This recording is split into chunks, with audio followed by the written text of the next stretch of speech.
Hello বন্ধুরা, তো বন্ধুরা কেমন আছো? তো আশা করি তোমরা সবাই ভালো আছো, আমিও ভালো আছি। তো গরমে সবাই ভালো থাকবে। তো দেখো, একটা বাটি নিয়ে নিয়েছি কাছে, আর বাটার নিয়ে নিয়েছি, দই নিয়ে নিয়েছি 1 কাপ মতন, আর 1 কাপ মতন ময়দা নিয়ে নিয়েছি, আর সামান্য চিনি নিয়ে নিয়েছি, আর গরম জল ফুটিয়ে নিয়েছি। এইবার দেখো, আজকে আমি কি বানাবো তো তোমাদের দেখাবো। তোমরা প্রথম থেকে লাস্ট তক দেখো, রেসিপিটা তোমরা ঘরে করে খেতে পারবে আর খুব ভালো লাগবে। তো বন্ধুরা, আমি এবার একটা বাটিতে আমি দেখো এক এক করে সব কিছু দিয়ে মেখে নেব। তো দেখো, প্রথম আমি গরম জল নিয়ে নিলাম, অল্প করে নিয়ে নিতে হবে। তারপরে দেখো, বাটার 3টে আমি দিয়ে দেব, গরম জলে বাটারটা গলে যাবে। তো দেখো, তার সাথে আমি একটু সামান্য লবণ দিয়ে দেবো, দিয়ে আমি বাটারটাকে ভালো মতন গলিয়ে নেব গরম জলে। সামান্য একটু নুন দিয়ে দিতে হবে। তো যাই হোক বন্ধুরা, এবার দেখো আমি সোয়াবিন সিদ্ধ করে নিচ্ছি। এই দেখো, সোয়াবিনটা একটু ভালো মতন সিদ্ধ হলে দেখবে বড় বড় হয় আর সফট হয়, খেতেও খুব ভালো লাগে। তো যাই হোক, আমি সোয়াবিনগুলো সিদ্ধ করে নামিয়ে নেব। তো তো সামান্য একটু লবণও দিয়ে দিলাম যেন সোয়াবিন মধ্যে যায়। আমি একটু নেড়ে নিচ্ছি, নেড়ে আমি সোয়াবিনগুলো উঠিয়ে নেব সব। দেখো সিদ্ধ হয়ে গেছে। এই দেখো, এবার আমি সোয়াবিনগুলো নামিয়ে ভালো করে ধুয়ে চিপে নেব। তারপরে কি করব তো তোমাদের দেখাবই। তো দেখো, বাটারটা দেখো পুরো একদম দেখো গরম জলে দেখো গলে গেছে। এই জন্য আমি বাটারটা আগে গরম জলে ভিজিয়ে রেখেছিলাম।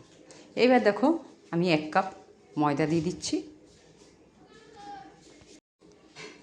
এইবার দেখো, 1 কাপ দই দিয়ে দিচ্ছি। দইটা দিলে খুব যে কোনো জিনিস সফট হয়, খেতেও ভালো লাগে, এই জন্য আমি দইটা নিলাম। তারপরে দেখো, মাপ মতন অল্প সামান্য খাওয়ার সোডা দিয়ে দিলাম। এইবার দেখো, বেকিং পাউডার দিলে ভালো হয়, কিন্তু বেকিং পাউডার আমি দিলাম না। এইবার দেখো, তোমরা দিলে দিয়ে দিতে পারবে, বেকিং পাউডার দিলে ভালো হয়। সামান্য একটু চিনি দিয়ে দিলাম, পরিমাণ সামান্য দিয়ে আমি এগুলো ভালো করে গুলিয়ে নিতে হবে। ভালো করে যদি তোমরা ফেটিয়ে নাও, জিনিসটা দানা দানা ভাব থাকবে না, আর খাওয়ার সময় মুখে বাঁধবেও না, আর খেতেও খুব সুন্দর টেস্ট লাগবে। তো যাই হোক, আমি ভালো করে ফেটিয়ে নেব, চামচ দিয়ে ফেটিয়ে তারপর তোমাদের দেখাবো। তো দেখো বন্ধুরা, ফেটানো অনেকটাই হয়ে গেছে। এই দেখো, দেখেছো, পুরো জলের মতনও হবে না আর পুরো গাঢ়ও হবে না, মিডিয়াম সাইজের গোলাটা করতে হবে। দেখতে পাচ্ছ কীভাবে? এই দেখো, গোলা হয়ে গেছে। আর দেখো, তারপরে আমি কি করব তো তোমাদের দেখাবো, তোমরা দেখতে থাকো বন্ধুরা, খুব ভালো লাগবে এই রেসিপিটা তোমাদের। তো যাই হোক বন্ধুরা, এই দেখো আমি কড়াই বসিয়ে দিয়েছি। সামান্য পরিমাণ একটু তেল দিয়ে কড়াইটাকে আমি ভালো করে কড়াইতে তেলটা লাগিয়ে নেব ভালো করে। তো দেখো, সামান্য একটু তেল দিয়ে দিয়েছি। এবার এটাকে আমি খুন্তি দিয়ে ভালো করে একটু কড়াইয়ের চারিদিকে একটু লাগিয়ে নেব। এই দেখো, তেল দিইনি, তোমরা দেখতেই পাচ্ছ, সামান্য পরিমাণ তেল দিতে হবে, তেল দেওয়া যাবে না। তেল দিয়ে দিলাম। এবার আমি যেটা গুলে রেখেছি ওই গোলাটা আমি কড়াইতে দিয়ে দেবো। তো শর্টকাটে বন্ধুরা, পিৎজা যদি বাড়িতে খেতে চাও, শর্টকাটে বানিয়ে ফেলো পিৎজা, টাইমও লাগবে না। এই দেখো, গোলাটা আমি সব দিয়ে দিলাম। নিরামিষ পিৎজা খুব খুব সুন্দর লাগে খেতে, আর টেস্টও হয় খুব, বাড়িতে যদি তোমরা এইভাবে করে খাও। তো দেখো, আমি খুন্তিটা দিয়ে চারিদিকে সমান গোলাটা আমি দিয়ে দিচ্ছি। এই দেখো, বেশি মোটা বানাবো। এবার দেখো, যে সোয়াবিনগুলো আমি সিদ্ধ করে রেখেছি লবণ দিয়ে, সেই সোয়াবিনগুলো জল ঝরিয়ে চিপে আমি দুভাগ করে চাকু দিয়ে কেটে নিয়েছি। তার সাথে দেখো, আরও অনেক কিছু দেওয়া যায়, সবজি দিয়েও করা যায়। তো আজকে আমি সোয়াবিন দিয়ে আর কিশমিশ কাজু বাদাম দিয়ে করব। তো যাই হোক বন্ধুরা, এবার আমি সোয়াবিন দেওয়া হয়ে গেছে, এবার আমি কিছু কাজু ছড়িয়ে দিলাম।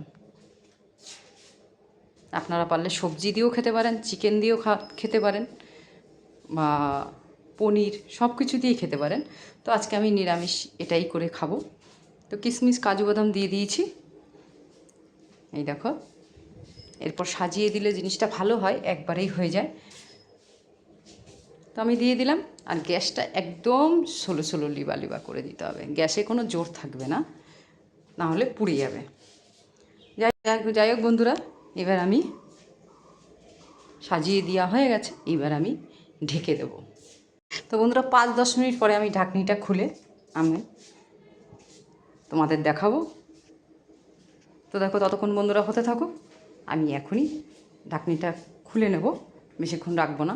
তো দেখো বন্ধুরা, ঢাকনিটা খুলে নিয়েছি, এই দেখো পিৎজা রেডি, এই দেখো।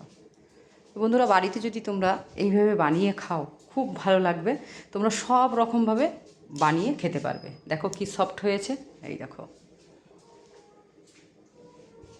প্রচণ্ড সফট হয়েছে।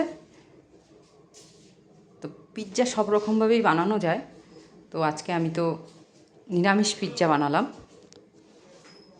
এইবার দেখো পিৎজার উপর দিয়ে আমি সস দিয়ে দিলাম, এই দেখো। আর একটু মশলা দিয়ে দেবো, আরও খেতে টেস্ট হবে। শুকনো লঙ্কা একটু ভেজে, যদি মিক্সচারে পাউডার না, মানে কোনো রকম দানা দানা ভাব থাকবে, সেটাও যদি পিৎজার উপরে ছড়িয়ে দেন, খুব খেতে ভালো লাগবে। তো যাই হোক বন্ধুরা, আজকে আমি এখানে রাখবো। এই দেখো, এখন খেলেই হয়, এই দেখো। তো বন্ধুরা তাড়াতাড়ি তোমরা বাড়িতে বানিয়ে খাও পিৎজা, খুব ভালো লাগবে। তো বন্ধুরা আজকে আমি এখানে রাখবো, কালকে আবার তোমাদের সামনে আসবো। তোমরা ভালো থাকবে, সুস্থ থাকবে, আবার তোমাদের সামনে কালকে আসবো। তো বন্ধুরা রাখছি।